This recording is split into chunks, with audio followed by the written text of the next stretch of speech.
விவேகானந்தருடைய வீர மொழிகளில் எழுமின் விழிமின்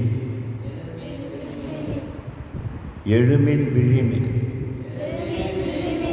என்னும் இந்த அச்சமற்ற செய்தியை அறைகூவி சொல்வதற்காகவே நான் பிறந்திருக்கிறேன். இந்த பணியில் நீங்கள் என்னுடைய உதவியாளர்களாக இருங்கள். சொல் செயல் சிந்தனைகளில் ஒன்றாக விளங்கும் ஒரு சிலரால் உலகையே ஆட்டி வைக்க முடியும். இந்த உண்மையை ஒருபோதும் மறந்து விடாதீர்கள். ஓ பாரத நாடே, உன் பெண்மையின் லட்சியம் சீதை, சாவித்ரி, தமயந்தி என்பதை மறந்து விடாதே. தாழ்ந்த வகுப்பை சேர்ந்தவர்கள், அறியாமை மிக்கவர்கள்,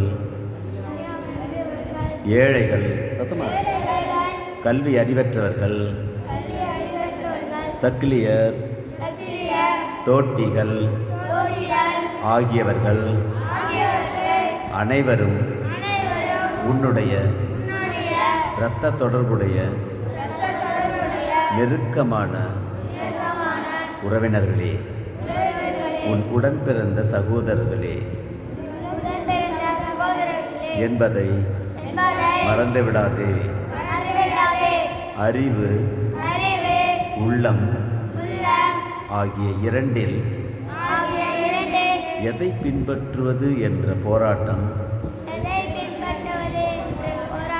எழும்போது உள்ளம் சொல்வதையே பின்பற்றுங்கள். அறிவாற்றல் ஒருபோதும் செல்லவே முடியாத மிகவும் உயர்ந்த மனநிலைக்கு இதயம் ஒருவனை அழைத்துச் செல்லும். உண்மை, தூய்மை, சுயநலமின்மை ஆகிய இந்த மூன்றும் எங்கெல்லாம் காணப்படுகின்றனவோ அவற்றை பெற்றிருப்பவர்களை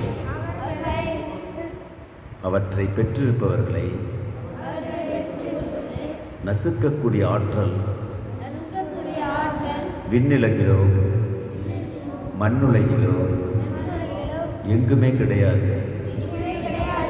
இந்த மூன்றையும் பெற்றுள்ள ஒருவனை பிரபஞ்சம் முழுவதுமே எதிர்த்து நின்றாலும்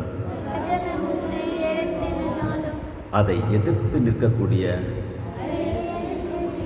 ஆற்றல் அவனுக்கு உண்டு. ஓய்வு ஒழிவு இல்லாமல் வேலையை செய்து கொண்டே இரு. ஆனால் அந்த வேலைகளில் நீ கட்டுப்பட்டு விடாதே, அதற்குள் சிக்கிக்கொள்ளாதே என்பதே கீதையின் உபதேசம். அறிவு சுரங்கத்தை திறப்பதற்கான திறவுகோல் மன ஒருமைப்பாடு. எனது சகோதரர்களே, நாம் அனைவரும் கடுமையாக உழைப்போம்.